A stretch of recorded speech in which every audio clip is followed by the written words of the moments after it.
Cette table ronde devait être découpée en réalité en trois moments tout à fait complémentaires les uns des autres. Tout d'abord, un moment autour de la question de la gestion par les compétences et de la stratégie de l'entreprise. Et puis, dans un deuxième temps, un moment sur la question de la gestion par les compétences et, disons, du dialogue social. Et enfin, un troisième temps autour de la thématique de la gestion par les compétences et la transformation, la dynamique du système éducatif et du système de formation professionnelle. D'ailleurs, j'en profite pour dire un mot sur le titre même de cette table ronde, qui est intitulé L'entreprise, l'individu et la relation sociale, la vision du dirigeant. Au fond, ce serait sans doute un assez bon sous-titre, puisque ce dont nous allons parler pendant 1h30 à peu près, c'est avant tout de ce modèle, appelons ça comme ça, de la gestion par les compétences qui a émergé en France il y a un peu plus d'une quinzaine d'années maintenant et qui, vous le savez, a suscité d'assez nombreux débats. Mais c'est vrai que parler de la gestion par les compétences, c'est aussi parler des relations entre l'individu et l'entreprise, parler des relations sociales dans l'entreprise. Voilà, alors pourquoi trois moments? J'en dis un mot avant de laisser la parole aux intervenants. Trois moments parce que ces trois dimensions sont en réalité intimement liées dans la problématique de gestion par les compétences telle qu'elle a émergé, en tout cas dans le contexte français. Un petit rappel simplement pour vous dire que probablement ce qui est à l'origine du débat public sur la question de la gestion par les compétences et controverses intellectuelles sur cette question, c'est sans doute l'accord passé dans la sidérurgie, qui a reçu le nom d'ACAP 2000, et dans lequel il était effectivement proposé d'aller vers une gestion des compétences, les débats ultérieurs ayant amené à transformer cette expression de gestion des compétences en gestion par les compétences. Or, avec cet accord, nous étions bien au cœur de la question de la stratégie de l'entreprise.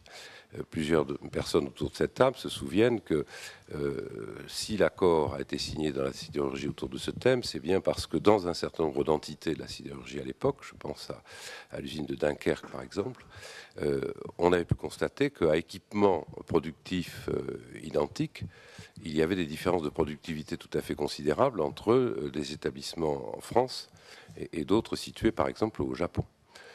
L'interrogation, le questionnement autour de cette différence de productivité a conduit à constater que certes il y avait des problèmes organisationnels, mais que derrière les questions organisationnelles, il y avait la question de l'engagement des salariés dans leur propre travail, celui du découpage en postes, celui de la façon dont on pouvait petit à petit amener chacun à être plus autonome dans son travail, à s'y engager plus et à y être plus responsable. Et c'est donc bien ça qui a amené petit à petit à un dialogue social, deuxième volet de notre discussion d'aujourd'hui, notre présentation d'aujourd'hui, à un dialogue social et à essayer de nouer avec les organisations syndicales, d'élaborer un accord que chacun connaît maintenant. Très vite d'ailleurs, les réactions par rapport à cette thématique de la gestion par les compétences ont été assez vives, vous le savez, et notamment, si je me réfère aux publications d'il y a maintenant presque une dizaine d'années, un certain nombre d'analyses assez critiques de cette problématique par les compétences sont parues rapidement. Ce n'est pas tout à fait un hasard si les critiques les plus vives sont venues de la part de gens qui étaient très impliqués dans la réflexion sur le devenir du système éducatif. Je pense à deux noms, par exemple, à Elisabeth Duguet, qui a publié sur cette question un article dans Sociologie du travail, ou à Lucie Tanguy, qui a publié un ouvrage collectif autour de la gestion des compétences. Et au fond, si je résume leurs propos, sans doute en le caricaturant, la thématique était, attention, la gestion par les compétences, ça amène à une individualisation de la relation salariale, et donc ça pose problème dans le champ du dialogue social, mais ça soulève aussi la question des rapports entre compétences et connaissances. Or, notre système n'est-il pas fondé sur le fait que la qualification repose fondamentalement sur des connaissances acquises et validées dans le système éducatif. Donc on voit très bien que la dimension stratégique dans l'entreprise, la dimension dialogue social, individualisation de la relation salariale versus dimension plus collective, et enfin la dimension éducation-formation sont intimement liées dans l'émergence de ce modèle progressif de la gestion par les compétences. Alors, deux remarques pour terminer ce bref propos introductif et avant de passer la parole aux intervenants. La première, d'abord, pour remercier la FNEJ, parce que, au fond, dans l'enseignement sur la gestion, cette thématique de la gestion par les compétences est encore, à mon avis, assez faiblement représentée. On y parle volontiers des formes de gouvernance, on y parle volontiers de RSE, de toute une série de thématiques de ce type-là. Et la gestion des compétences est en général renvoyée vers la formation au RH. Or, précisément, je pense que le modèle de la gestion par les compétences n'est pas simplement une affaire de RH, c'est peut-être même d'abord une affaire de direction d'entreprise et de vision stratégique de l'entreprise. Et puis, deuxième remarque que je voudrais faire, il y a une certaine tendance sans doute à la banalisation du discours sur la gestion par les compétences. Comme si finalement, voilà, il y avait une sorte de rupture dans le discours, et des évolutions dans les pratiques, et qu'aujourd'hui, il s'agissait d'outiller tout ça comme si finalement c'était devenu le sens commun en matière de gestion des hommes, des qualifications, des organisations dans les entreprises. En tout cas, en croire la littérature sur le sujet, on pourrait penser que c'est devenu maintenant quelque chose d'intérêt commun. Il ne se passe pas une année sans qu'il y ait au moins 3 ou 4 publications sur la gestion par les compétences. Et pourtant, on peut se demander si, au-delà de ce discours assez largement répandu, les pratiques suivent vraiment, et où en sommes-nous de ce point de vue-là. Un petit exemple, il y a à peu près 1 an et demi de ça, si ma mémoire est bonne, un sondage a été réalisé notamment par l'agence d'information éducation-formation et par un organisme de formation autour de ce thème auprès des entreprises. Où en êtes-vous du point de vue de ce modèle en émergence de la gestion par les compétences ? Outre que significativement, le questionnaire a été appliqué uniquement au DRH, et pas aux dirigeants d'entreprise, il y avait dedans des questions qui étaient tout à fait surprenantes. Par exemple, comme signe d'une évolution vers le modèle par la gestion des compétences, on demandait: avez-vous des fiches de poste dans votre entreprise?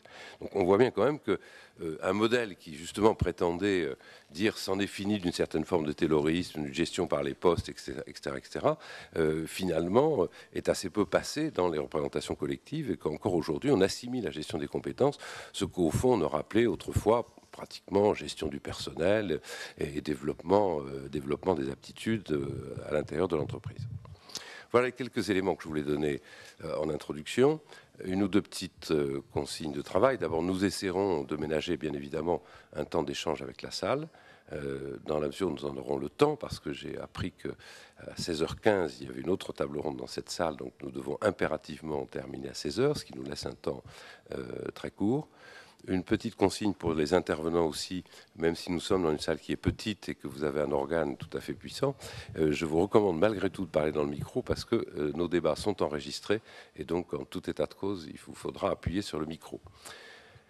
Voilà, donc un mot pour présenter rapidement les intervenants. D'abord sur la question du projet stratégique de l'entreprise en lien avec la question, la thématique de la gestion par les compétences. Éric Peuzet, qui est professeur de gestion à l'Université de Valenciennes, va introduire le propos sur ce thème. Nous avions demandé à Daniel Atlan, qui travaille à ArcelorMittal, d'apporter un témoignage d'entreprise. Malheureusement, pour des raisons tout à fait indépendantes de sa volonté, Daniel Atlan ne peut pas être parmi nous aujourd'hui. Éventuellement, d'autres à la table ronde réagiront en apportant des témoignages d'entreprise, puisque plusieurs personnes autour de cette table ont mené des projets en lien avec la gestion par les compétences dans les entreprises. Sur le deuxième thème, gestion par les compétences et dialogue social, Yves Lichtenberger introduira ce moment dans notre table ronde.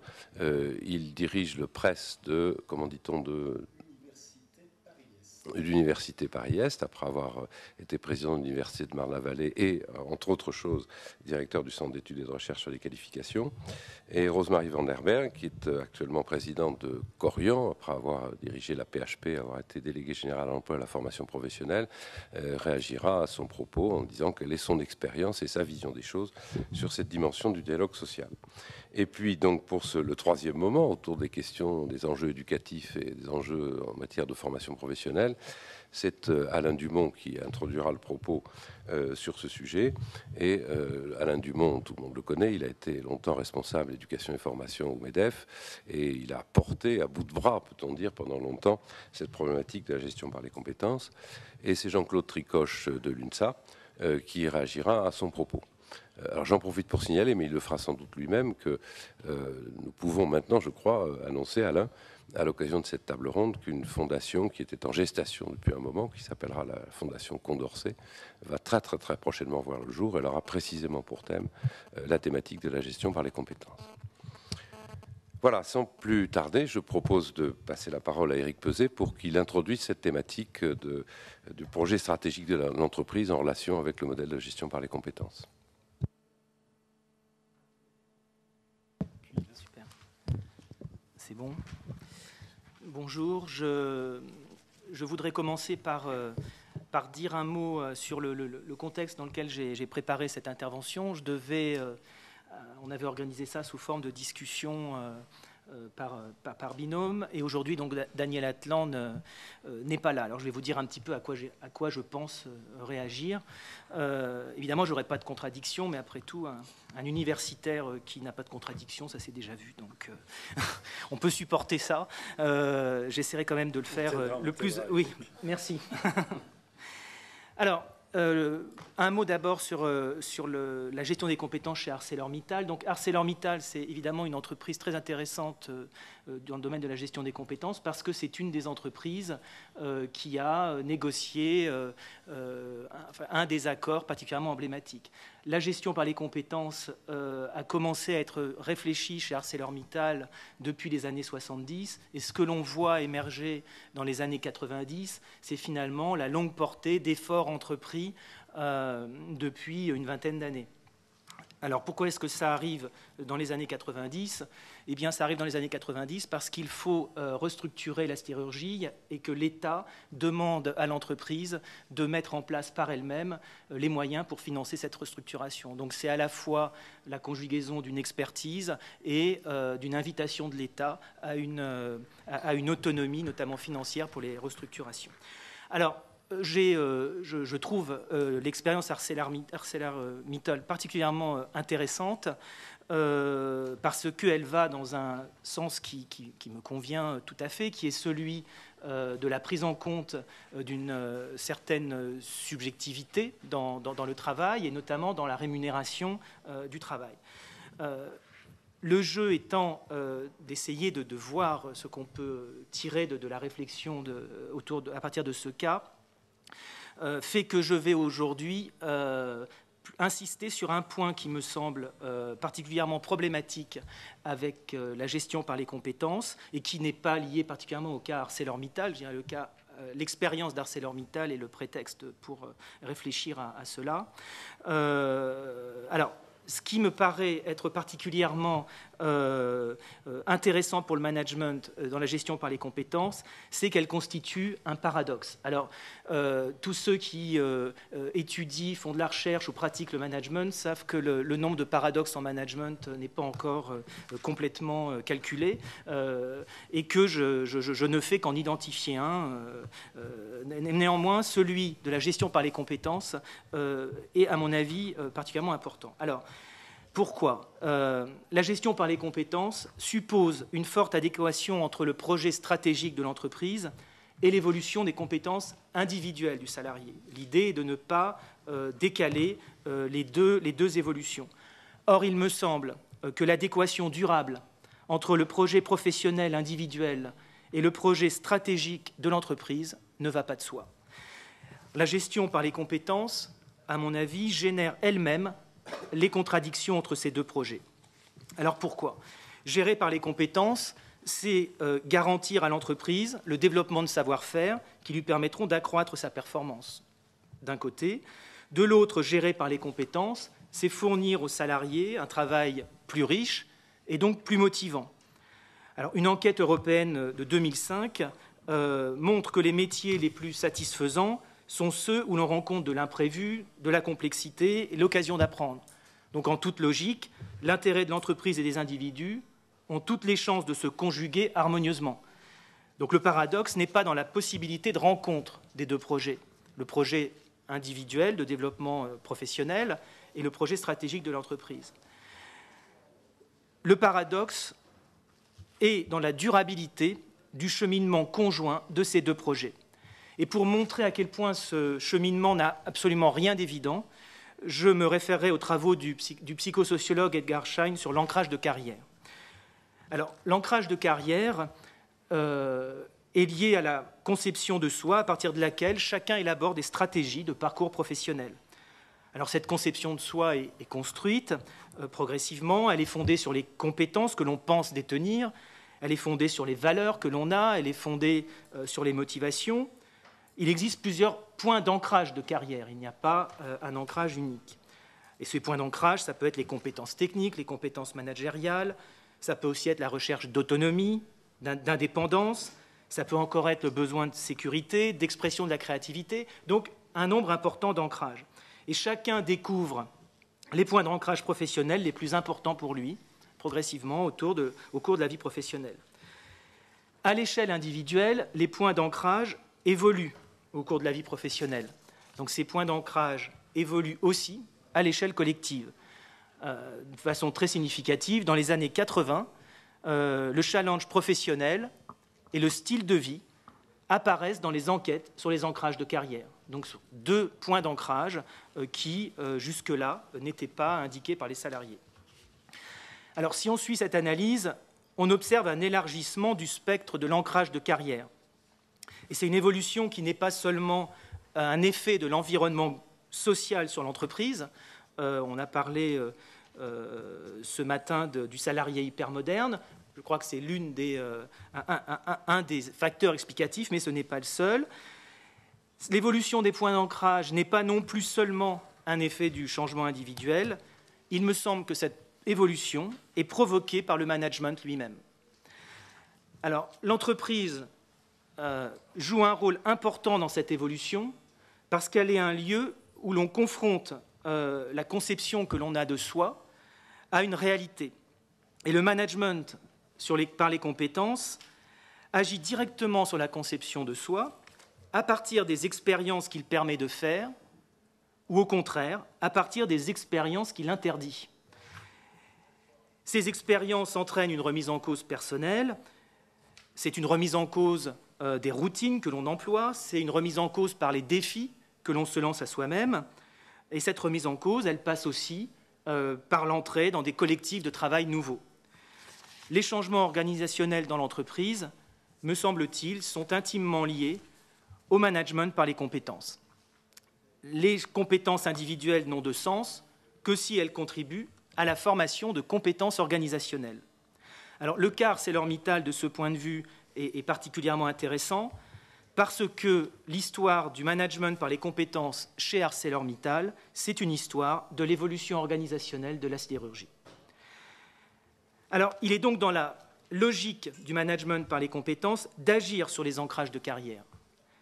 Mais cette action provoque un découplage plus ou moins passager entre le projet individuel et le projet stratégique de l'entreprise. C'est un phénomène qui est amplifié par les conditions sociales, par exemple le contexte général d'économie de la connaissance, qui incite à développer les périodes d'alternance entreprise et formation à l'université ou en école, et ces périodes favorisent elles aussi l'évolution des points d'ancrage de carrière que le salarié identifie. Alors, la recherche en management a tenté de rendre compte de ce phénomène d'évolution des points d'ancrage de carrière en étudiant le changement du rapport à la carrière des salariés.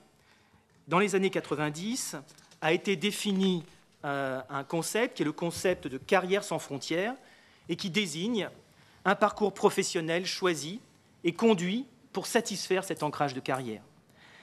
Alors, ce concept anglo-saxon semble peu pertinent dans le contexte français pour au moins deux raisons.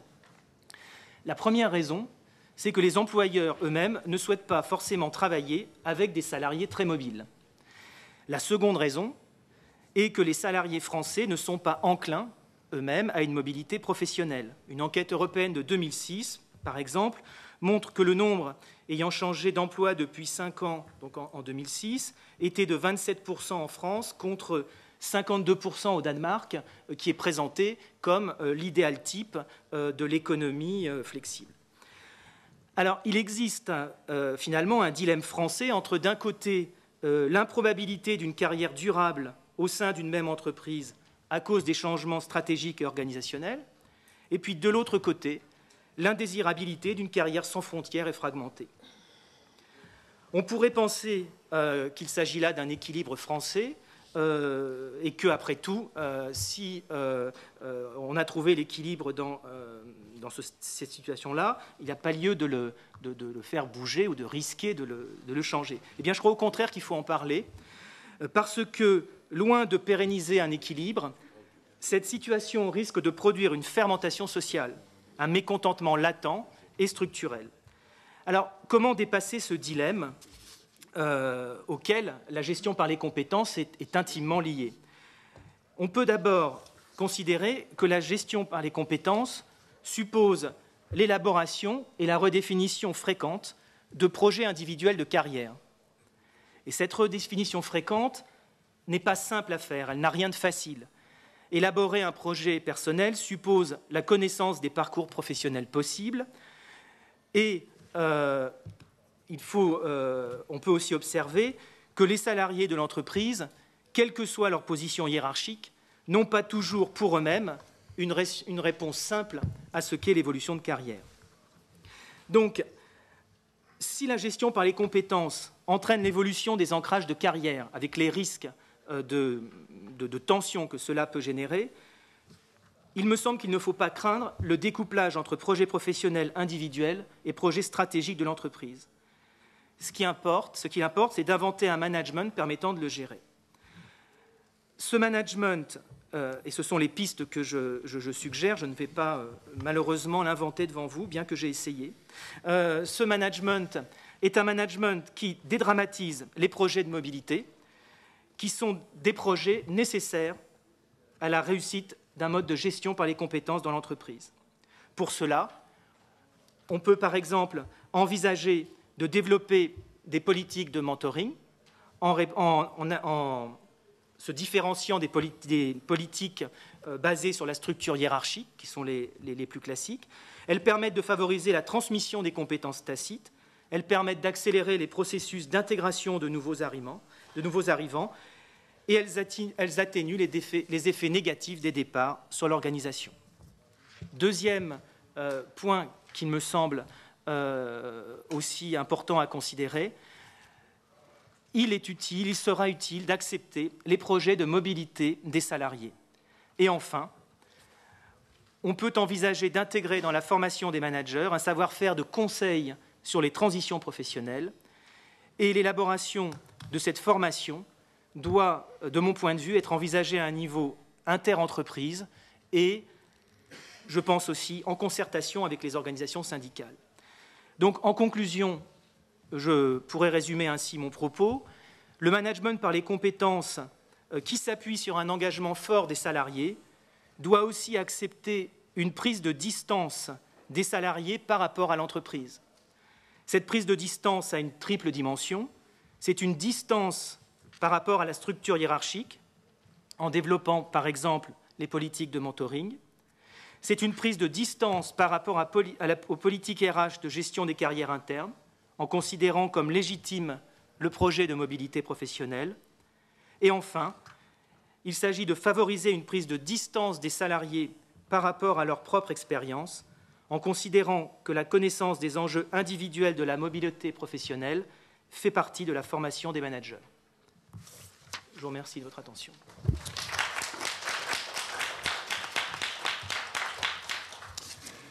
Merci Eric d'avoir en particulier insisté sur ce paradoxe. Il est vrai qu'à partir du moment où une entreprise s'engage de manière très résolue dans une démarche de gestion par les compétences, ça veut dire qu'elle invite chacun à avoir son projet, qu'elle invite chacun à développer ses compétences et sa propre employabilité. À un moment donné, il peut y avoir disjonction, rupture entre le projet de la personne et le projet de l'entreprise. Du même coup, c'est vrai qu'un modèle de gestion par les compétences implique sans doute qu'on traite, c'était là ta conclusion et j'y souscris volontiers, qu'on traite autrement la question de la mobilité des salariés, qu'on accepte peut-être de réouvrir le dialogue avec chaque salarié régulièrement pour regarder où en est l'état de son projet, sa concordance ou sa convergence avec le projet de l'entreprise et la façon dont on peut gérer d'éventuelles mobilités. Cela dit, en t'entendant parler, on a le sentiment que malgré tout, c'est quelque chose qui est extrêmement exigeant du point de vue de la gestion des carrières, est beaucoup moins tranquille que la gestion des carrières où on a des filières toutes tracées, où au fond le modèle qu'on a les uns et les autres en tête, c'est celui d'un personnel qui est stable, d'un personnel qui ira peu voir à l'extérieur et d'un personnel dont on gère les carrières avec des phares et des balises bien repérés. Donc ça n'est pas la voie de la tranquillité en quelque sorte. Est-ce que telle ou telle personne à la table ronde, en l'absence de Daniel, souhaite réagir par rapport aux propos d'Éric Peset? Peut-être un peu. Eh ben, voilà. Peut-être un peu parce que j'ai le sentiment qu'une grande partie de ce qu'a dit Éric pourrait s'appliquer à une logique taylorienne par poste. Et je sais qu'on en parle souvent, mais je trouve qu'il n'a pas assez insisté là-dessus. Il y a effectivement deux positions. Il y a la position de l'entreprise, c'est la performance. On est bien d'accord. Mais ça part du principe que, et c'est pas évident, que plus les salariés seront compétents, plus l'entreprise sera performante. Je peux vous assurer que ce n'est pas évident à dire comme ça. À une seule condition, c'est d'une part que le salarié accepte ce jeu de gérer son capital de compétences, lui avec deux objectifs, s'intégrer bien sûr dans le projet d'entreprise. J'avoue que je ne vois pas très bien comment il pourrait ne pas s'intégrer dans le projet d'entreprise et dans le projet de performance de l'entreprise, mais par ailleurs, cet enrichissement que lui permet la logique de management par les compétences lui assure une employabilité, un développement de son employabilité qui le rend moins dépendant de son entreprise. Et alors, il y a un paradoxe, et souvent les chefs d'entreprise me l'ont dit. Le paradoxe, c'est si on développe les compétences de ses salariés, notamment en assouplissant l'organisation du travail, et si on n'est pas capable de donner un espace d'évolution à son salarié, il ira ailleurs. Et aujourd'hui, et vous le savez bien que ça se passe dans un certain nombre d'entreprises performantes, si le chef d'entreprise n'est pas capable d'ouvrir un espace pour ses salariés, notamment à plus fort potentiel, quel que soit l'échelon hiérarchique, et s'il n'est pas capable de lui donner des raisons de rester dans l'entreprise, il ira ailleurs et ne resteront que ceux qui sont mieux protégés dans une logique de poste. Donc, si vous voulez, j'anticipe sur ce que va dire Yves, c'est vrai qu'il y a conflit, mais il y a en même temps intérêt commun si on sait faire. Et donc, si vous voulez, juste pour terminer, parce que je reviendrai après, qu'est-ce que dit l'accord d'ArcelorMittal? C'est intéressant de le résumer comme ça, brutalement. Il dit que l'entreprise doit tenir à jour la carte des compétences stratégiques de l'entreprise. Première chose, nécessité de la faire vivre. Et ça montre que des compétences meurent et des compétences naissent. Ensuite, permettre à chaque salarié d'envisager, d'acquérir ces compétences qui sont sur la carte des compétences d'Arcelor et non pas sur une carte virtuelle qui serait la sienne ailleurs. C'est là que j'ai un petit désaccord, si vous voulez. Si on a envie de mener un projet ailleurs, on s'en va. Mais il y a un point commun, c'est la carte des compétences d'usineur. Donc, donner à chaque salarié la possibilité d'en acquérir de nouvelles. L'accord disait, si cette compétence est validée, elle est rémunérée. Pour qu'elle soit rémunérée, elle doit être utilisée. Ou pour qu'elle soit utilisée, il est impératif que l'encadrement change l'organisation du travail pour l'utiliser. C'est ça. Donc, vous voyez qu'il y a une ouverture d'un espace. Mais si ensuite ni le salarié ni l'entreprise ne sont capables d'utiliser cet espace, il y a conflit. Et il y a, excusez-moi l'expression, il y a un gros bordel. Donc c'est pour ça que c'est complexe. Alors, excusez-moi, dernier mot, ça ne concerne pas le DRH, ça concerne le manager et l'ensemble de l'encadrement. Penser que ça ne pourrait être limité qu'à la direction des ressources humaines est une énorme bêtise parce que ça touche toute l'organisation de l'entreprise. Je vois bien vos différences. Je pense qu'il y a quand même quelques convergences. Éric, tu veux réagir là-dessus? Si tu peux allumer le micro, ce sera parfait. Voilà. Bon, pour ma part, quand je réfléchis, j'accorde une très grande importance aux pratiques.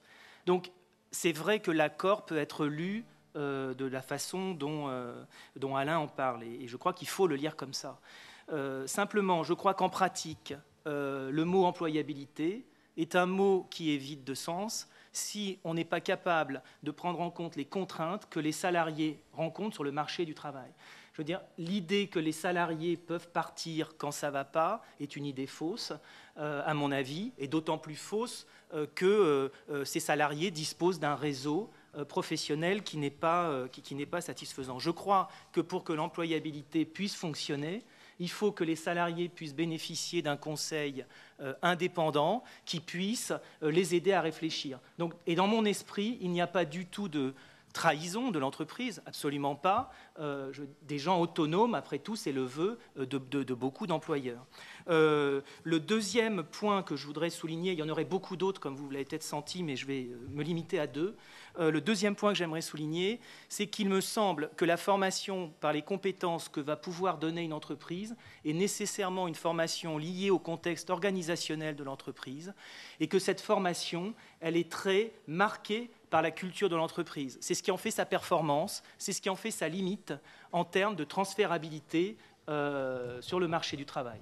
Voilà. Donc, mais autrement, sur le fond, sur l'idée qu'il ne faut pas être taylorien, oui, bien sûr. Voilà, sur l'idée qu'on vit, on peut s'épanouir dans l'entreprise, je veux dire, oui, c'est même l'intérêt de ce débat, du débat que l'on a en ce moment. Voilà.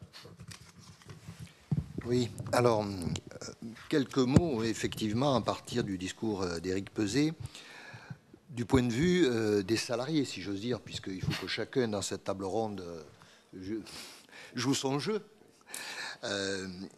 Et sans revenir à l'accord sur lequel nous avons, nous, syndicalistes, je pense aux travaux que mon organisation a menés en commun avec la CFDT, à partir de cet accord, voici 7 ou 8 ans, pour construire une doctrine syndicale sur la gestion des compétences dans son premier temps, qui était déjà autre chose que la gestion des qualifications, et ensuite la gestion par les compétences, qui n'est pas une évidence. Moi, je crois que ce qui est intéressant dans le propos d'Éric Peset, c'est qu'il nous met devant un certain nombre de paradoxes qu'il faut gérer, je dirais même de contradictions, entre d'abord, si on revient à l'époque d'aujourd'hui, où on essaie de diffuser l'idée de la négociation collective sur la gestion des emplois et des compétences dans l'entreprise, et on voit, alors si on n'est pas sur la gestion par les compétences, néanmoins, on est déjà sur un progrès sensible qui est l'idée d'abord de partir, d'avoir une source qui est celle de la stratégie d'entreprise pour décliner effectivement des perspectives collectives et individuelles pour les salariés par rapport aux objectifs qui sont fixés. On voit bien les difficultés d'une telle démarche, qui se pose déjà que toutes les entreprises aient affirmé une stratégie, qu'elles soient prêtes à dévoiler cette stratégie, au moins toutes les parties qui auront des conséquences en termes de compétences et d'évolution des salariés, au-delà même de la performance de l'entreprise. Et ça est une affaire compliquée, complexe, d'autant plus que quand Alain Dumont parlait de la performance, il faut s'interroger, est-ce que c'est la performance industrielle ou commerciale, ou est-ce que c'est la performance financière, celle que l'on dégage pour l'actionnaire? On voit bien que ces choses sont compliquées. Alors je ne veux pas insister au regard de la situation d'aujourd'hui, mais elles ont toujours été compliquées. Et la situation d'aujourd'hui peut-être met le phare là-dessus, mais elles ont toujours été complexes, y compris pour les managers et les chefs d'entreprise, soumis au diktat de quelques actionnaires ou de quelques fonds qu'ils ont dans leurs actions. L'autre élément, c'est la contradiction que ceci peut avoir entre, d'un côté, effectivement, un salarié qui doit faire sien le projet de l'entreprise. Je dirais que ça, c'est pas pour les syndicalistes, c'est pas l'affaire la plus compliquée. C'est pas l'affaire la plus compliquée parce que ça sort d'une idée assez classique qui est, si on connaît la stratégie de l'entreprise et si elle nous dit d'y faire corps, ne serait-ce que par la gestion de nos compétences, c'est-à-dire que nous avons un devenir dans l'entreprise, et donc, par là même, c'est assez rassurant. Le problème, c'est effectivement que c'est des cycles qui peuvent être très courts entre le moment où l'entreprise souhaite la fidélité et le moment où elle doit se débarrasser d'un certain nombre de salariés. Et que l'anticipation de ces choses-là ne sont pas forcément bien gérées. Prenons des exemples actuels, ce qui se passe dans l'industrie pharmaceutique. Regardons les accords de GPEC signés il y a quelque temps. Ces accords ne disent rien sur ce qui se fait maintenant. Aujourd'hui, les entreprises disent, alors je ne prends pas position sur la réalité économique des choix, mais il y a un certain nombre de salariés dont nous n'avons plus besoin. Bon, c'était des choses qui pouvaient être anticipées avant, on pouvait préparer les mobilités et faire qu'effectivement cette notion d'employabilité qui ne va pas de soi, car cette notion d'employabilité n'est pas forcément sans antinomie avec les objectifs de l'entreprise, parce qu'elle pose deux questions. La première, c'est celle qui consiste à avoir un engagement financier notamment pour développer un certain nombre de compétences qui ne sont pas forcément des compétences tout de suite actives dans l'entreprise ou totalement actives dans l'entreprise. Et la question que pose Alain Dumont, là, on paye autre chose que les seules compétences dont on a besoin. Et le deuxième élément, c'est qu'effectivement, cette notion d'employabilité nécessite qu'on regarde les compétences du marché du travail. Et là, il n'y a pas forcément corrélation ou transcription ou transfert de certaines compétences de l'entreprise aux compétences du marché du travail. Et puis, on n'a pas forcément aujourd'hui dans notre système de marché du travail des outils de lecture pour savoir quelles sont les compétences et comment on pourrait... Le mot employabilité, moi, je crois qu'il n'est pas vide de sens. Le problème, c'est les outillages que nous avons autour de cette notion-là.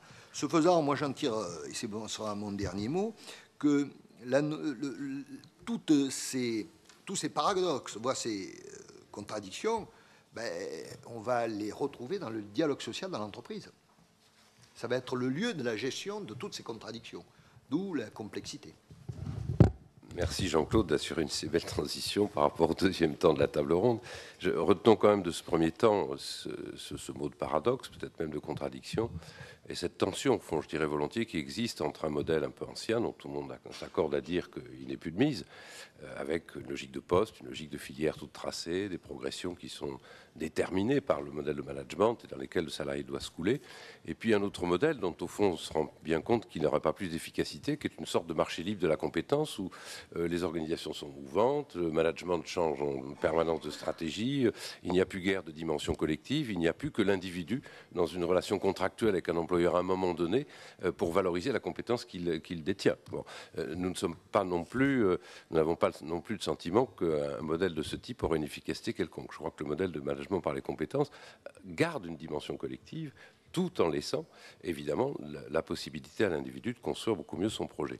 Alors, y a-t-il convergence entre cette aspiration au projet individuel, si tant est qu'elle existe, la volonté d'accroître son autonomie, et puis la recherche d'une plus grande efficacité productive de la part de l'entreprise? Au fond, est-ce qu'il y a une convergence d'intérêts dans tout ça? Et est-ce que ça favorise le dialogue social? Ou est-ce que, comme vient de le dire Jean-Claude, ça ne nécessite pas la réinvention de règles de nature tout à fait différentes de celles que nous avons aujourd'hui? Yves. Oui, merci Vincent. Parce que je reste effectivement un peu insatisfait de l'échange qui vient d'avoir, ce qui est d'ailleurs un signe de sa qualité. Un peu insatisfait parce que chacun met à son tour l'accent sur le fait que la compétence individualise, met l'accent sur la contribution du salarié, sur sa contribution et donc sa place dans une coopération. Et en même temps, voit bien que cette coopération est menacée par le conflit. J'entends un peu ce que disait Jean-Claude, comme on s'entendrait si on parlait de la même chose. Il illustre que derrière les mêmes mots, on ne met pas la même chose, etc. On ne parle pas de la même chose, d'où l'importance du dialogue pour, je reprends ce que disait Éric, dépasser le conflit. Voilà.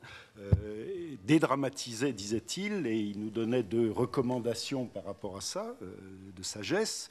L'un pour l'employeur, c'est prendre un peu de hauteur pour pouvoir inscrire les individus dans un mouvement d'ensemble.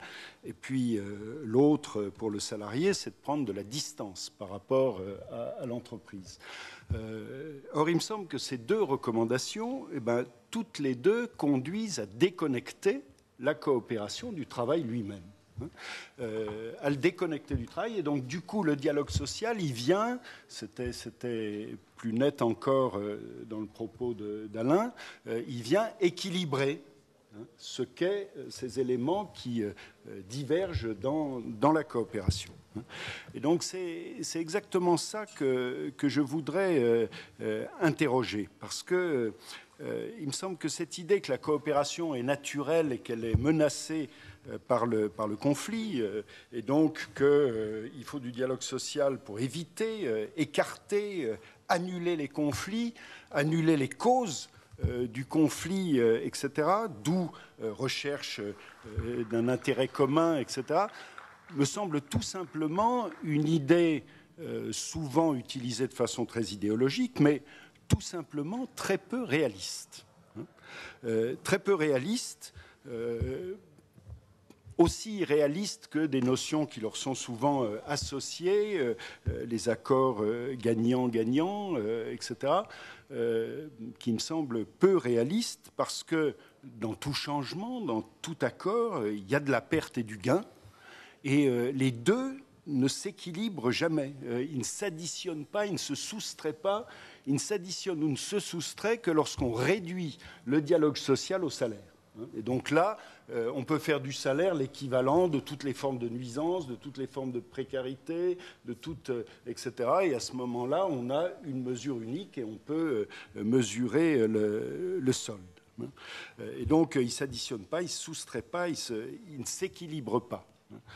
Mais si on pose l'idée inverse, qui me semble beaucoup plus réaliste, que c'est le conflit qui est naturel au travail, que chacun vient avec ses propres intérêts, et qu'il faut reconnaître cette divergence d'intérêts, elle est consubstantielle au fait, au travail lui-même et à la coopération elle-même. On ne coopérait pas si on n'apportait pas des choses différentes, justement. Et donc il faut reconnaître cette divergence.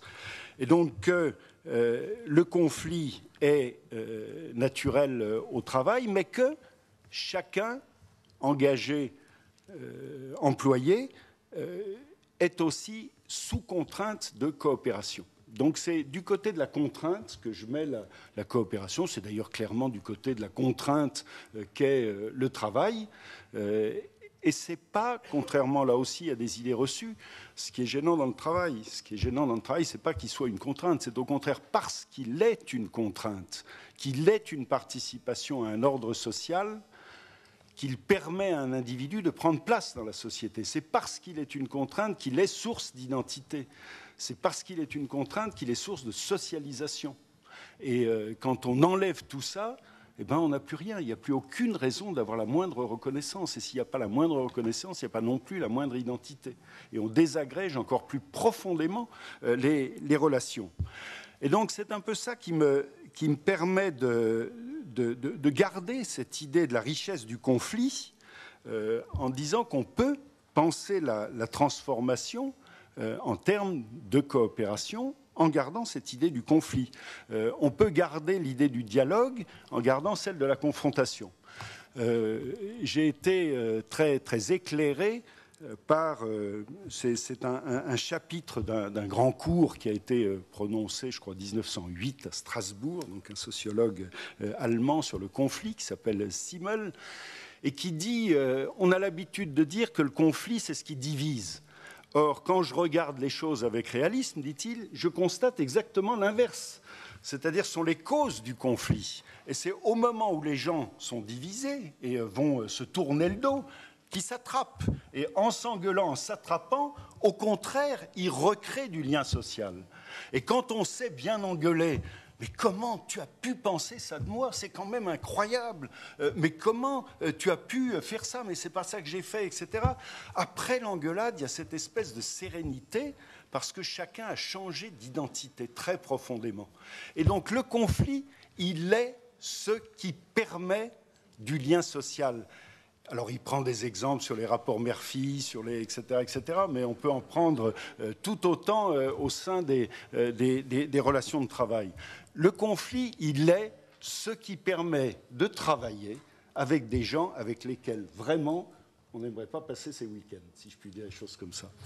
Alors, ça amène à proposer trois visions du conflit et donc en même temps du dialogue social. Il y a une vision un peu la plus ras de terre, si je puis dire, une vision un peu mécanique du conflit. Les gens entrent en conflit parce que, voilà, comme dans des engrenages, il y a une pièce qui est déficiente. Donc il y a une irrationalité du partenaire. Si ça ne marche pas, c'est parce que vous n'êtes pas capable ou que vous n'y comprenez rien. Et donc, soit il faut que vous mettiez ça dans la tête, soit il faut que vous changez. Et donc, on supprime le conflit en changeant la pièce, tout simplement. Et y compris, ça a été le soubassement du dialogue social, vous ne voulez pas vous mettre ça dans la tête, eh ben, vous ne réfléchissez pas, vous faites ce qu'on vous dit. Point, on vous paye pour ça. Et donc, le dialogue social est entièrement déplacé sur combien on vous paye pour faire ce qu'on vous dit, sans réfléchir. Il y a un deuxième niveau du conflit qui est une vision organique du conflit, dans lequel on considère le conflit comme un dysfonctionnement. Ça n'a pas marché, mais c'est pas parce que vous n'êtes pas capable, vous êtes capable, mais on ne s'est pas bien compris. Hein, et donc, il faut discuter. Donc, on arrive à supprimer le conflit en s'ajustant, en ayant ces discussions, etc. Et vous avez noté que dans ces deux conceptions du conflit, le remède vient de la suppression du conflit. Il vient de la création d'homogénéité. On homogénéise. Hein. Et c'est un peu ce que j'entendais dans le conseil d'Éric en disant dédramatiser, gommer les aspérités, prendre de la hauteur, de la distance. Et donc, on homogénéise. Hein. Et donc, avec ces deux formes, mécanique et organique, beaucoup travaillées par les sociologues, de rationalisation. Hein. On rationalise, on homogénéise, on définit tout ça comme élément d'un système unique, rationalité technocratique, bureaucratique, peu importe, ça a eu son efficacité pour développer de la productivité.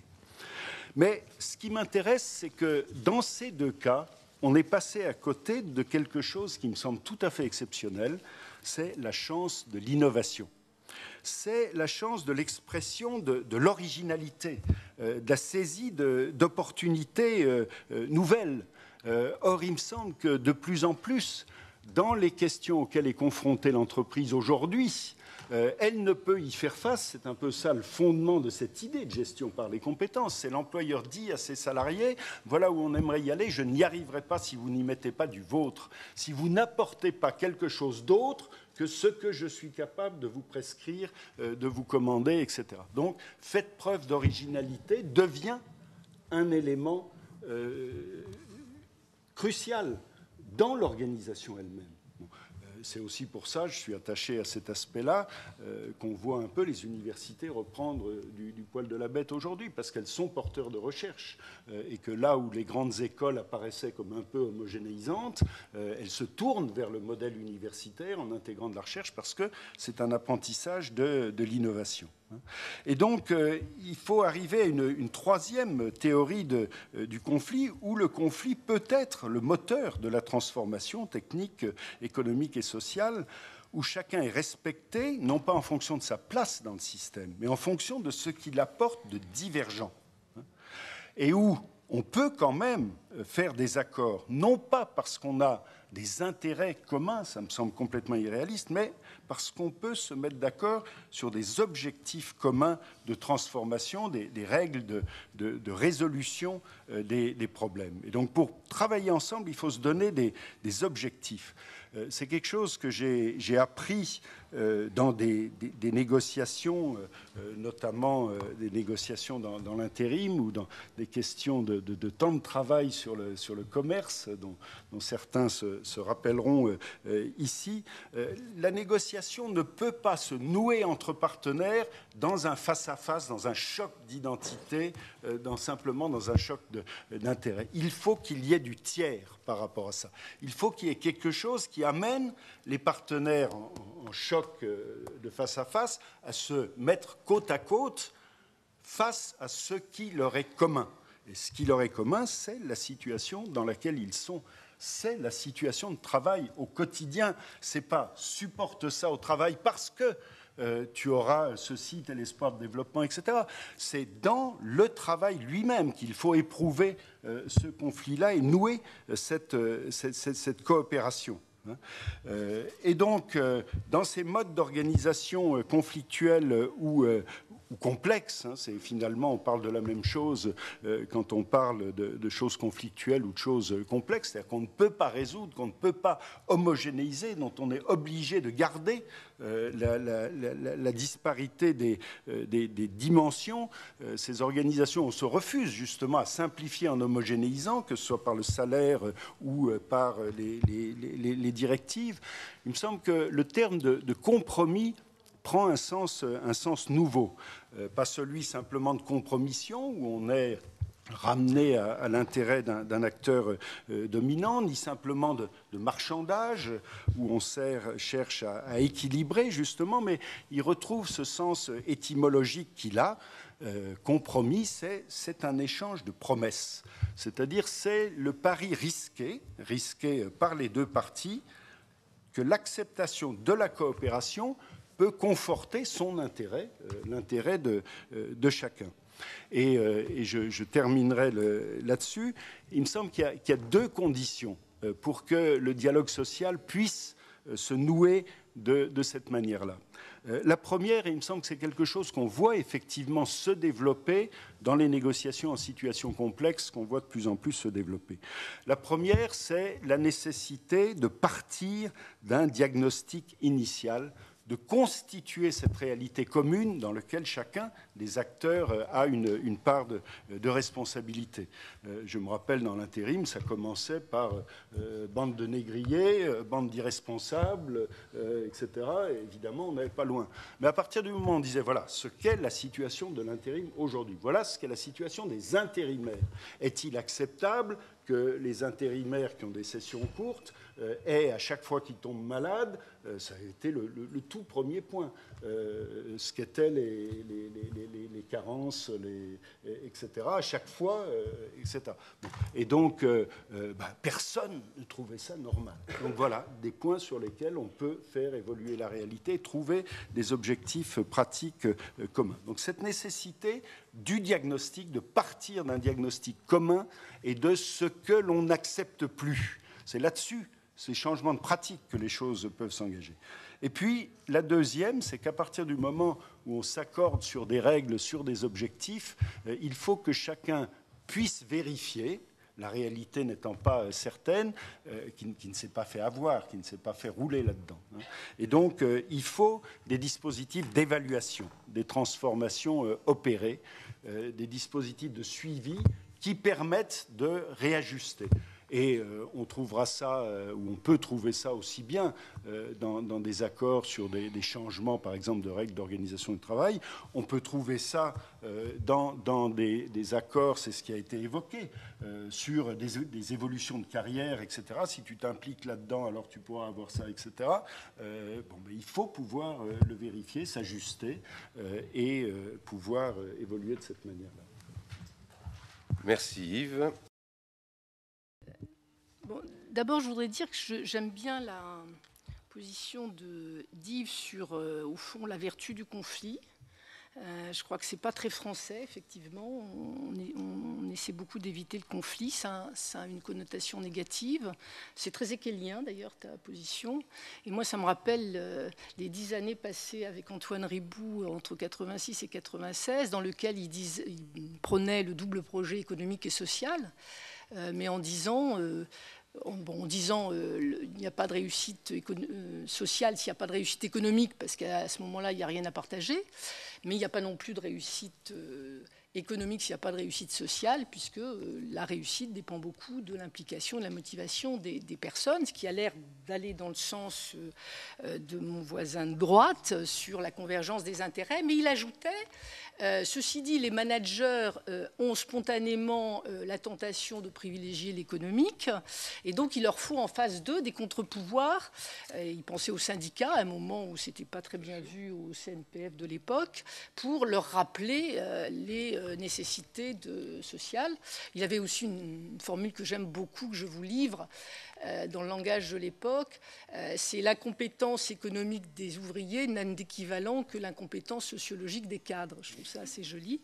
Voilà, donc c'est vrai que, bon, moi, en plus, effectivement, je suis plutôt hegelienne de formation, donc je trouve ça très bien. Et en même temps, comme acteur économique aujourd'hui, je trouve que ce conflit-là est quand même un peu difficile à accepter. Je m'explique. Et là, je vais reprendre l'entrée en matière de mon voisin de droite. Moi, je travaille aujourd'hui dans un secteur qui est la prise en charge de la grande dépendance des personnes âgées, dans lequel, à l'évidence, les compétences des salariés sont absolument requises pour la performance de l'entreprise. Il n'y a pas de doute là-dessus. Donc il y a cette convergence.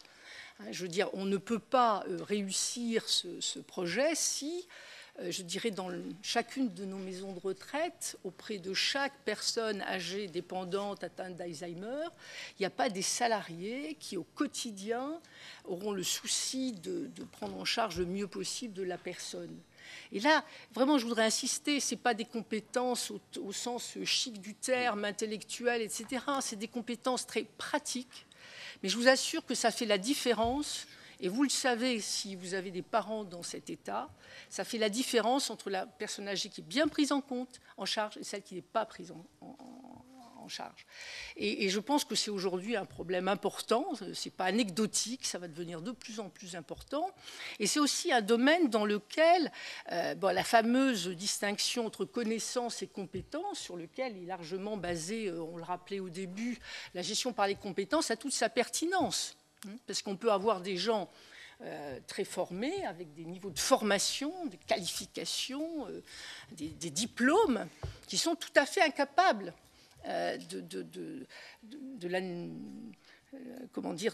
d'abord de s'intéresser à ce métier, qui en est un, et encore une fois, la connaissance ne suffit pas à garantir la qualité de la prise en charge.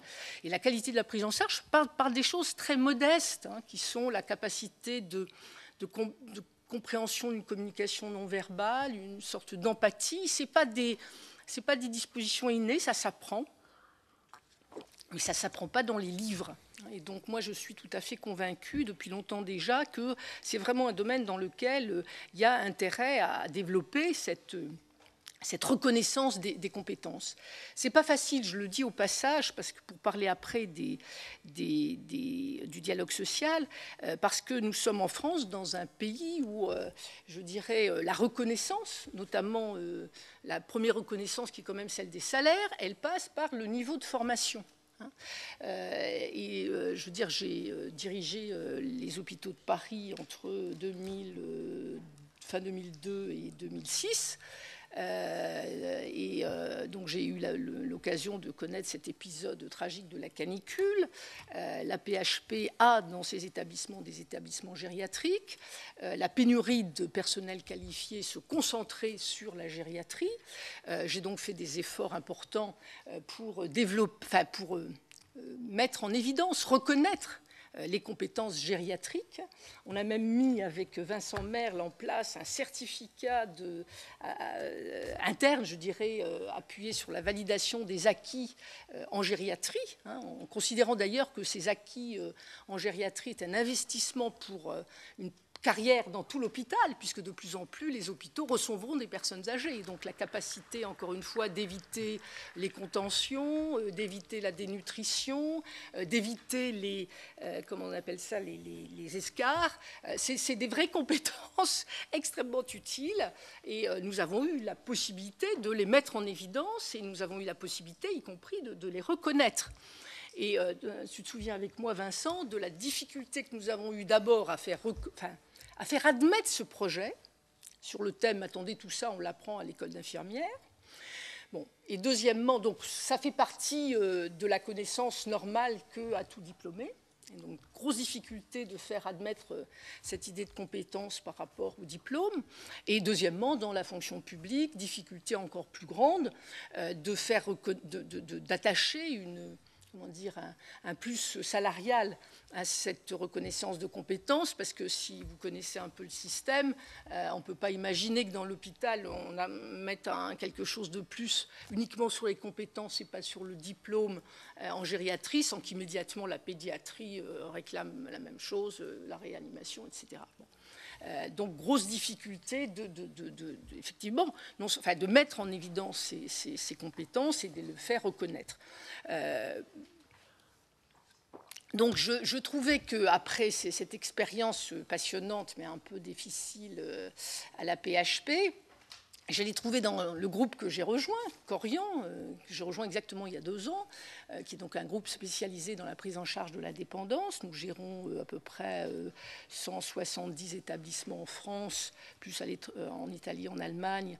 Donc les 2 tiers des maisons de retraite médicalisées, l'autre tiers des cliniques de réadaptation. Je me disais que sorti des contraintes du public, nous pourrions enfin développer cette gestion des compétences, parce qu'on n'a pas les mêmes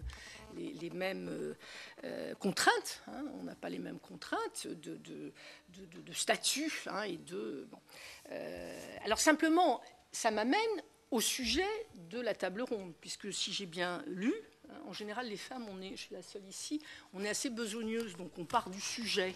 Hein, et le sujet, c'était pour un renouveau du dialogue social. Et là, je suis obligée de vous décevoir beaucoup, parce que ce dont je vais témoigner devant vous, ce n'est pas un renouveau du dialogue social, c'est plutôt de la difficulté de mettre en place un dialogue social dans un secteur où il n'existe pas. Alors, je ne vais pas m'étendre trop longtemps, mais c'est vrai que cette gestion par les compétences, ça ne peut pas être simplement un rapport entre un employeur et un individu. Il faut en effet, on l'a dit, que ce soit organisé à l'intérieur d'accord, qu'il y ait une dimension collective, j'en suis tout à fait d'accord. Je croyais d'ailleurs très naïvement que le fait d'être un groupe pouvait permettre justement de favoriser cette reconnaissance de ces compétences particulières, puisque un des problèmes de ce métier, c'est soit dans le public, comme je vous ai dit, difficulté d'être connu si on ne passe pas de concours pour aller vite, donc prééminence des connaissances livresques sur les compétences, ou dans ce secteur peu organisé, l'absence de perspective de carrière. Hein, ça a été dit aussi. Donc moi, benoîtement, avec mon optimisme naïf bien devenu légendaire, je me suis dit c'est formidable, je vais pouvoir assumer une vraie responsabilité d'employeur dans ce secteur, entraîner l'ensemble de la profession sur quelque chose qui est un sujet qui nous intéresse tous, hein, directement ou indirectement, et où d'ailleurs, by the way, on peut trouver aussi, de mon point de vue, là aussi je suis affreusement naïve et m'en excuser, mais une réponse au problème de tous ces jeunes qui quittent le système scolaire sans qualification, ou toutes ces femmes qui sont licenciées de l'industrie sans toute qualification, parce que ce sont des métiers, encore une fois, dans lesquels on peut développer des compétences sans pour autant avoir fait Polytechnique, pour le dire rapidement. Donc là, à nouveau, je me disais, voilà, convergence d'intérêts collectifs, individuels, etc. Voilà. Bon, donc, mais tout ça suppose que le secteur soit un minimum organisé. Alors, le secteur dans lequel je suis aujourd'hui, enfin pour dire vite, l'objet n'est pas là, mais Corian donc, est le résultat de fusions successives, très rapides. Hein. Entre 2000 et 2005, on est passé de 10 maisons de retraite à donc 170, donc avec des cultures différentes, et pas de tradition syndicale du tout. Je dirais même une tradition, sinon anti-syndicale, du moins asyndicale. Et qu'on comprend bien, d'ailleurs, si je peux me permettre, et ne pas être théorique, quand vous gérez une maison de retraite de moins de 50 salariés, bah, vous vous dites, c'est pas vraiment la peine d'avoir des syndicats. Je m'excuse, monsieur, mais parce qu'on a l'impression qu'on va discuter directement. Et moi, quand je vais d'ailleurs dans les établissements, je leur dis, alors il y a des syndicats, on me dit, ah non. Sous-entendu, bien entendu, j'ai un bon management, je communique bien, donc je n'ai pas de syndicat. Bon, non, mais encore une fois, c'est la réalité des PME, d'ailleurs, il faut quand même l'admettre. Bon, donc, Première difficulté, d'expliquer à l'ensemble de mes managers que ce qui est possible pour l'établissement isolé de 50 personnes ne l'est plus quand on gère 9500 personnes et où on est sur la France entière, voire l'Europe, et que surtout on a cette ambition de développer un dialogue social et justement cette gestion par les compétences qui, je réinsiste, ne sont pas une petite fantaisie, la cerise sur le gâteau, mais quelque chose de totalement stratégique pour la réussite de notre entreprise. Je le redis. On parle beaucoup de maltraitance dans ce secteur. La maltraitance, ce n'est pas la méchanceté, c'est le manque de compétences uniquement. Et c'est le turnover, c'est donc le manque d'attractivité du secteur, etc.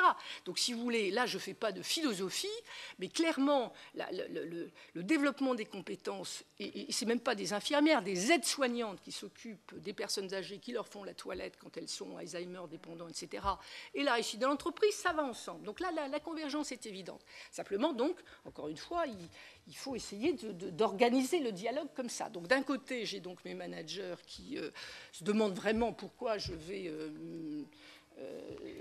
j'imagine même devoir faire appel aux organisations syndicales. De l'autre côté donc, et c'est pas l'objet aujourd'hui, mais je peux pas m'empêcher de le dire parce que c'est vrai que je suis sous le coup d'une déception assez grande, puisque j'ai échoué sur tous les tableaux. C'est-à-dire que depuis 2 ans. Ah oui, non, mais je préfère le dire là, parce que de temps en temps, il faut quand même dire les choses et dire que ça ne va pas.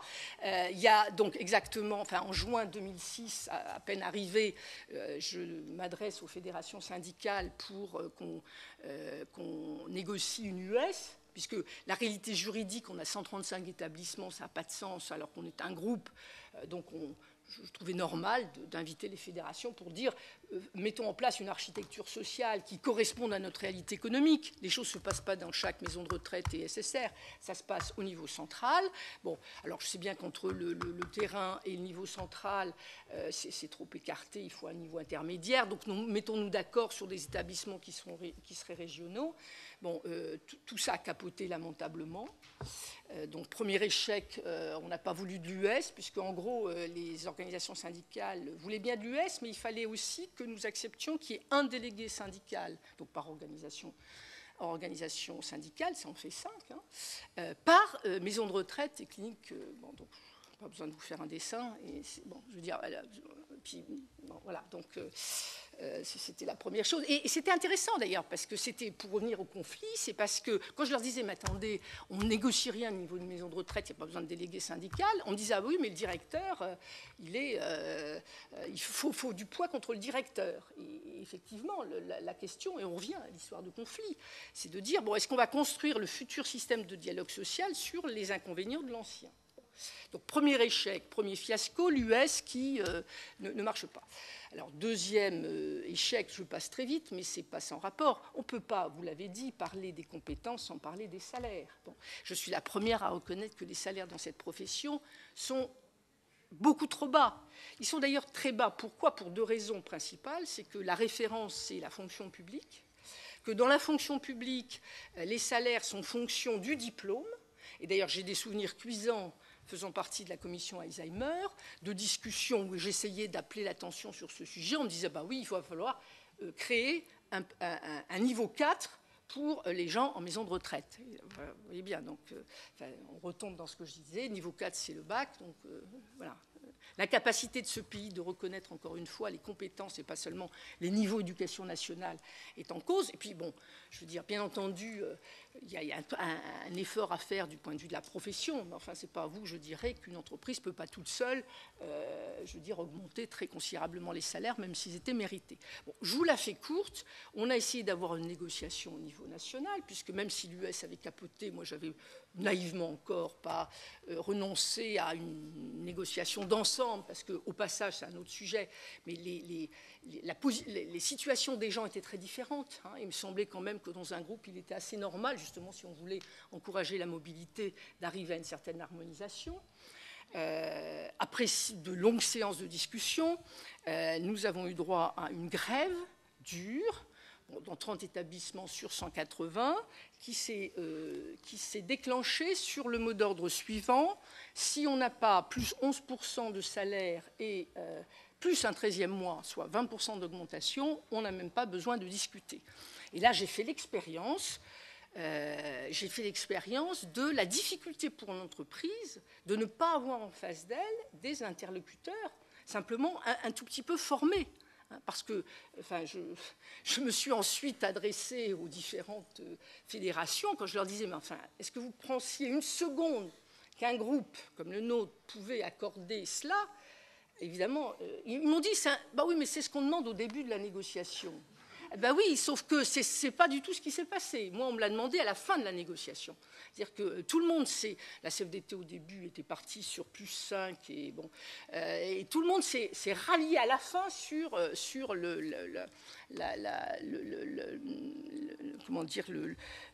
la prétention la plus élevée. Voilà. Et puis alors, pour finir, pour donner le coup de grâce, on avait, y compris pendant ce temps-là, parce qu'encore une fois, moi je suis la première à me rendre compte que les salaires ne sont pas très élevés et qu'on ne peut pas parler de gestion des compétences à des gens pour lesquels surtout, si vous voulez, la différence entre le métier qualifié et pas qualifié n'est pas très, très grande, si vous voulez.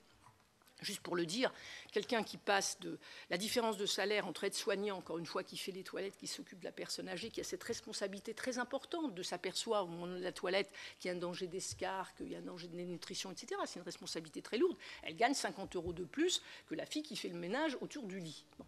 Donc c'est quand même des sujets absolument massif. Donc on a essayé de on a négocié avec la CFDT un intéressement. J'ai même obtenu de mes actionnaires un effort important, parce qu'encore une fois, je faisais ça au sérieux. Je l'ai fait, je veux dire, en transparence avec mes actionnaires, qui sont justement pas des fonds d'investissement, mais des actionnaires de long terme, qui sont convaincus comme moi que, si vous voulez, la performance de l'entreprise passe par encore une fois, par l'implication des personnes et par la reconnaissance de ses compétences.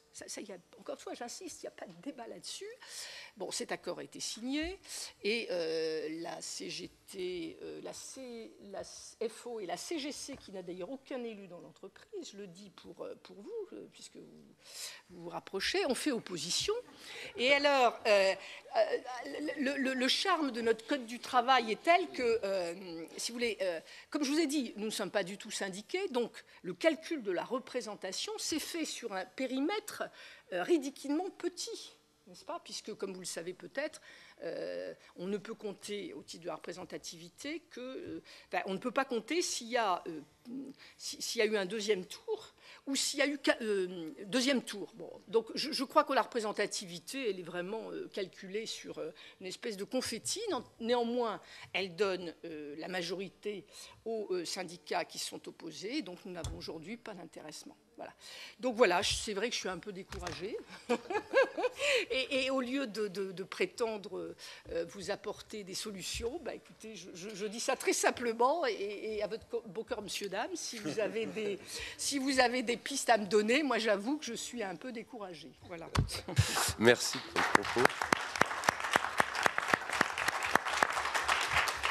Voilà des encouragements qui t'incitent sans doute à continuer malgré tout. Alors Jean-Claude, évidemment, Jean-Claude Tricoche demande à dire un mot. Je surveille la pendule qui me montre qu'il est 15h51. Donc je laisse très volontiers Jean-Claude réagir un petit moment. Je ne voudrais pas qu'on passe totalement à la trappe le thème de l'éducation. D'ailleurs, Rosemary y a fait allusion en parlant de la question de la connaissance du diplôme, etc., versus les compétences. Donc je pense qu'Alain nous introduira ce propos dans quelques instants. Mais Jean-Claude d'abord peut-être. Oui, je crois que contrairement à ce qu'est sa conclusion, je crois que le fait qu'elle témoigne, que Rosemary témoigne de cette expérience est plutôt positif. Parce que je crois que ça corrobore le discours qu'a tenu avant Yves. D'abord, une chose qu'il faut bien savoir et que les managers savent bien, tout au moins ceux qui pratiquent le dialogue social, que effectivement la relation de travail génère le conflit naturellement, parce qu'elle s'appuie sur la subordination et le travail prescrit, deux vieilles traditions qui évoluent sur des formes différentes, mais qui restent toujours parfaitement présentes. Donc, si la relation de travail est conflictuelle, ça suppose d'avoir quelques compétences et quelques acteurs compétents pour gérer la relation de travail. Et en élargissant le propos de Rosemary, nous savons par expérience que dans certains secteurs, n'ayant pas de tradition de relations bien affirmées du rôle de l'employeur et du rôle des représentants syndicaux, c'est une situation conflictuelle qu'on a du mal à gérer. Moi, je dis souvent aux employeurs de l'économie sociale qu'il ne faut pas de gestion paternaliste, qu'il faut qu'ils acceptent d'affirmer leur rôle d'employeur et que les organisations syndicales jouent le rôle d'organisation syndicale. C'est déterminant pour organiser le dialogue social, pour gérer les situations de conflit. Alors ça, c'est le premier apport que je trouve positif, parce que partir d'un secteur qui n'a pas ses habitudes, ses traditions, ses outils, démontre que ça devient très difficile. Alors, je ne sais pas, puisque ça, je laisserai à Yves le soin de le faire, s'il faut classer ce qui s'est passé dans un des 3 chapitres, la déficience d'un partenaire, lequel, le dysfonctionnement. Oui, il y a des parts de dysfonctionnement qui ont été bien notées, mais il faudrait plutôt être positif et conclure que tout ceci peut être un moteur de transformation dans un secteur qui, effectivement, doit s'affirmer, doit s'organiser, parce que ce soit l'aide à domicile, le travail auprès des personnes en grande dépendance, on est bien là dans une évolution d'une conception des activités de travail qui nous prend complètement à froid au regard à nos autres systèmes de représentation des relations du travail. Et que néanmoins, il nous faut construire des organisations du travail, je dirais une industrialisation de la réponse.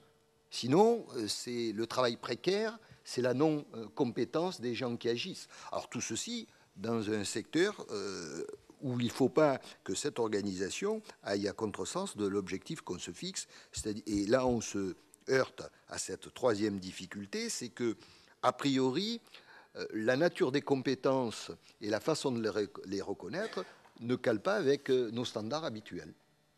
Et mettent sûrement en avant. Alors moi, je n'opposerai pas le diplôme ou la certification à la compétence. Je crois que c'est parce qu'il y a une dichotomie totale entre, et je pense que ça va être abordé, entre la nature de ce qu'on appelle formation, le rôle de la certification et le lien entre la certification et les compétences. Je crois que c'est ça qu'il faut recaler. Parce que vous avez parlé de la VAE, mais qu'est-ce que c'est la VAE? Enfin, je parle à l'expert, je dirais même au papa de la VAE. La VAE, c'est partir de l'expérience, c'est-à-dire de la mise en œuvre de certains nombres de compétences, la construction effectivement de ces compétences de salariés ou d'autres, même de managers en activité, quelle que soit la nature de la fonction des individus, et essayer de la faire reconnaître dans des standards. Alors, on s'aperçoit effectivement, à partir de là, la difficulté dans laquelle on vit et quelquefois l'inadaptation des standards. Mais ce n'est pas pour autant qu'il faut renoncer, car là aussi, dans la relation de travail, on a besoin de repères. Et dans les compétences, on a besoin de repères aussi. Merci beaucoup. Alain, tu peux enchaîner, me semble-t-il. Oui, mais là, j'avais tellement de choses sur lesquelles je voulais réagir, c'est pas facile. Je voudrais quand même juste dire, la fondation qu'on a créée, qui est là pour bousculer un peu les choses, a comme président Francis Maire.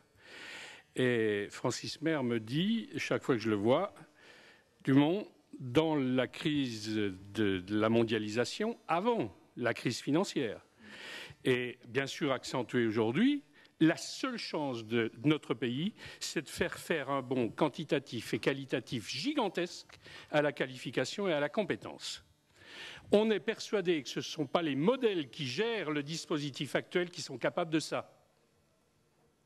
Et donc le problème, c'est de pas de partir de l'état des lieux, c'est d'inventer ce qui existera dans 10 ans et dans 15 ans, de l'inventer. Et de préparer, et c'est là que je comprends tout à fait le désarroi de Rosemarie, et de préparer les mentalités à évoluer à un autre monde. Et le problème aujourd'hui, si vous voulez, me promenant un peu dans toute la France, je constate une remontée du taylorisme. Si vous croyez qu'on va pouvoir lutter contre les Chinois, qui sont les as du taylorisme, en le réintroduisant dans nos entreprises alors qu'ils ont des salaires 20 fois inférieurs aux nôtres, je ne sais pas comment on va faire. Donc le problème, ce n'est pas d'analyser le vécu, c'est d'inventer le futur. Et je sais, quand j'étais à Bruxelles, très régulièrement, on nous amenait des études qui avaient été faites 5 ans avant, qui étaient déjà périmées quand on les analysait, pour préparer les 20 ans à venir. Donc je ne pense pas qu'on puisse s'appuyer sur le présent, bien que je suis très caricatural là, mais ce que je pense surtout, c'est qu'il faut qu'on soit capable, à partir d'un certain nombre de principes, de construire des scénarios du futur. La deuxième chose sur laquelle on insiste beaucoup, c'est la responsabilisation des individus, que ce soit les chefs d'entreprise ou que ce soit les salariés. Et d'ailleurs, entre nous, des individus responsables capables de réinventer le dialogue social. Parce qu'ayant été un des acteurs du dialogue social, je pourrais vous en parler. Quand on négociait des accords interprofessionnels au CNPF ou au MEDEF, on avait la plupart du temps des fonctionnaires en face de nous. Et pas des représentants du privé, alors qu'on négociait pour le privé. Et bon, vous connaissez le taux de représentativité actuel des syndicats. Donc on pensait, nous, que le management par les compétences était peut-être une manière de reconstruire un dialogue social, mais pas sur les bases actuelles. Mais, si vous voulez, on n'arrivera pas à gérer, dans les temps qui courent, 16 millions de parcours professionnels du privé et 5 millions de parcours professionnels du public sans une véritable responsabilisation des acteurs. Et ce que je pense personnellement, c'est qu'au lieu de gérer des fonds, au lieu de machin, au lieu de trucs, les partenaires sociaux feraient mieux d'avoir plutôt la charge du conseil et de l'accompagnement des chefs d'entreprise et des salariés plutôt que de gérer des dispositifs. Le troisième point, excusez-moi, mais quand c'est la cocotte minute, parfois, un coup de vapeur. Le troisième point, c'est très vite, parce que on est allé, je crois, Rosemary était avec nous, on est allé visiter la Lloyd à Londres. Et on a été accueillis par la DRH Monde de la Lloyd. On voulait voir ce que les Anglais faisaient de leur système NVQ, New Validation Qualification. Et la DRH nous raconte, c'est super, en Angleterre, notre système initial n'était pas bon, donc on a utilisé la formation, etc. Et on envoie dans les agences NVQ nos standardistes, nos comptables, nos secrétaires, etc. En plus, c'est l'État qui paye, c'est parfait. Oui, mais il y avait une trentaine de délégués français, la Fédération de la Société d'assurance, etc. Et la DRH, on lui pose la question. C'est notre ami Jean-Jacques Brious, la CGC, qui lui pose ça, qui dit « Mais vos cadres commerciaux, comment vous faites pour gérer leur carrière ?» Éclat de rire de la DRH en disant « Non, mais attendez, vous rigolez, c'est pour ça qu'on est meilleur que vous. Vous voulez quand même pas qu'on vous explique comment on les recrute, comment on les forme, comment on gère leur carrière, etc. C'est pour ça qu'on est meilleur que vous sur notre créneau. » Et on a creusé la piste. Et les entreprises, on a fait un tour du monde, les entreprises qui sont engagées dans la démarche des compétences, c'est des entreprises qui considèrent que c'est le nœud stratégique de leur entreprise. Et que savoir utiliser au maximum le potentiel des individus dans l'organisation la meilleure pour ça, c'est ça qui va faire gagner les entreprises. Et donc, si vous voulez, on a réfléchi à tout ça, et ça nous a amené ensuite à travailler aussi sur l'école. Visiblement, la compétence stratégique va devenir de plus en plus le savoir-faire d'une entreprise. Dommage, on n'a pas le temps, mais ça vaudrait le coup de creuser ça. C'est le secret de fabrication d'une entreprise. Une entreprise, elle recrute des gens qualifiés. Et le travail, il fait augmenter la qualification, sans même passer parfois par la formation. Et il y a ensuite le diplôme qui garantit des fondamentaux, généraux ou technologiques. Mais il faut qu'on travaille sur cette distinction diplôme.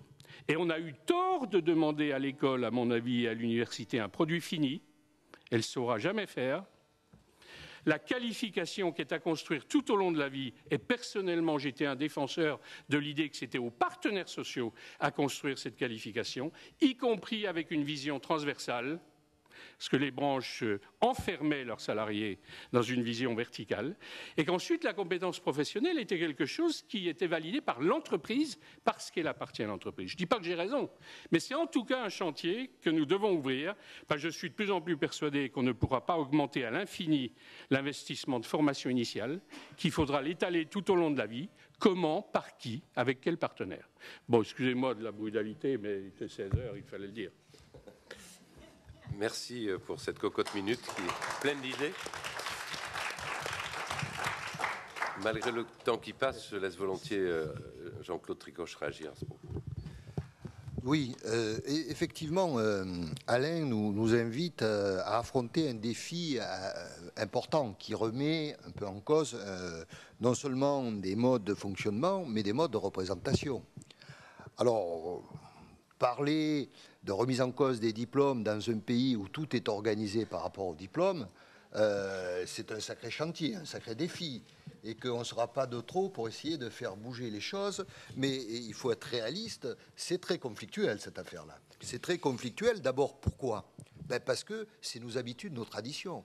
Moi, vous savez, je vais dans beaucoup de tribunes dans lesquelles j'entends, des fois parce que je suis un peu à l'écart, des gens s'envoyer sur la figure cette responsabilité en termes de diplômes. Des représentants de l'entreprise disent « Ah, dans notre pays, il y en a marre des diplômes ». Ou à l'inverse, mais bon, après chacun travaille avec ça. Et donc l'école est peut-être trop braquée sur cette affaire-là, mais chaque Français n'a qu'une idée, c'est d'avoir le maximum de diplômes, et le maximum de diplômes pour ses enfants. Et ensuite, les chefs d'entreprise rutent par rapport aux diplômes de façon assez générale. Donc on voit bien que pour se sortir et faire évoluer cette difficulté, il faut un effort commun qui doit être mené en commun. Oui, déjà, oui. Non, juste deux choses. Première chose, je suis souvent intervenu devant les présidents d'université, directeurs d'IAE, etc. Au départ, les couteaux étaient sous la table. Hein, on les sentait prêts, le représentant du MEDEF, etc. À la fin de la journée, dans 99% des cas, ils étaient prêts à reconnaître que courir après la compétence professionnelle derrière l'entreprise était un débat perdu d'avance, mais que par contre, garantir à tout le monde, et vous connaissez toi mieux que moi encore, que garantir à tout le monde les fondamentaux dans le système éducatif, c'est peut-être ça l'urgence. Et donc, on n'aura pas les moyens de tout faire. La deuxième chose, et je suis d'accord avec Jean-Claude quand il dit la société française n'est pas prête à renoncer au diplôme, parce qu'il n'y a rien d'autre. Parce qu'il n'y a rien d'autre. Donc, qu'est-ce qu'on fait? Est-ce que c'est éternel? Ou est-ce que les partenaires sociaux jouent le jeu d'une construction, d'une qualification tout au long de la vie? Voilà. Mais aujourd'hui, c'est bien normal de faire ça. Il n'y a rien d'autre. Est-ce que vous êtes prêt à dire que le travail a la même valeur que le diplôme dans un repas de famille? Je ne sais pas, mais enfin, je ne sais pas, je ne répondrai pas à cette question. Mais ce que je sais, c'est qu'il n'y a pas de problème pour les gens bardés de diplômes d'afficher leurs compétences. Les non-diplômés sont très discrets, même s'ils sont très compétents.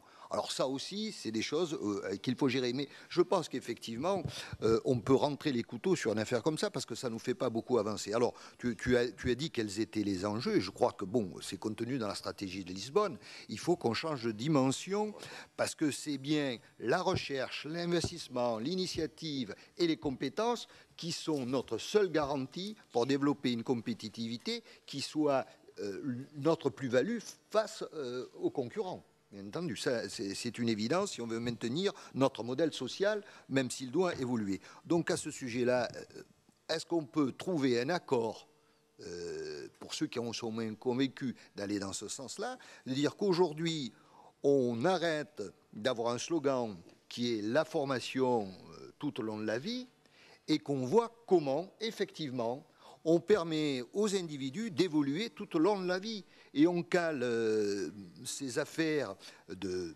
savoir. Alors moi, je crois qu'effectivement, l'école a une responsabilité, c'est de donner à chacun déjà au départ un socle de base qui intègre les connaissances de base, tout ce qui est nécessaire pour se mouvoir dans la société et dans le travail, et effectivement qui développe déjà un certain nombre de compétences. Alors pas forcément des compétences professionnelles où on s'en entend, mais ce que disait Rosemarie tout à l'heure, on voit bien qu'il y a des compétences sur lesquelles on peut s'appuyer pour construire des compétences tout à fait professionnelles et qu'elles ne sont pas innées. Parce qu'on laisse effectivement dans notre système éducatif trop de compétences se construire sur soit l'inné, c'est-à-dire bon, la tradition familiale, le milieu dans lequel on vit, et on s'aperçoit que aux individus auxquels on n'a pas aidé à acquérir ces compétences, elles leur manquent. Et très souvent, dans l'insertion professionnelle, quand on y regarde de près des jeunes en difficulté, c'est pas toujours les savoirs fondamentaux qui sont là. C'est un certain nombre d'incompétences, et même ceux qui sont diplômés, pour pouvoir entrer sur le marché du travail, pour pouvoir comprendre les éléments du marché du travail. Et ça, c'est des compétences qu'on doit apprendre en amont. Sinon, elles ne sont pas innées, sauf les réseaux. À partir de là, si on est d'accord pour la formation tout au long de la vie, on trouvera bien la façon de repérer les compétences, les qualifications, parce que je ne crois pas, contrairement à ce que tu disais, que tout ceci ne puisse fonctionner sans normes collectives. Parce qu'à un moment donné, il faut avoir des repères. Parce que l'entreprise soit le lieu de reconnaissance des compétences, faut-il qu'elle puisse l'être. Il faut partir de la taille de nos entreprises, de la réalité de nos entreprises. Toutes ne le peuvent pas aujourd'hui. Donc il faut bien qu'on ait des repères collectifs, mais adaptés, pas inadaptés, évolutifs, qui permettent aux individus, aux entreprises, effectivement, de... Alors, bon, c'est un chantier énorme.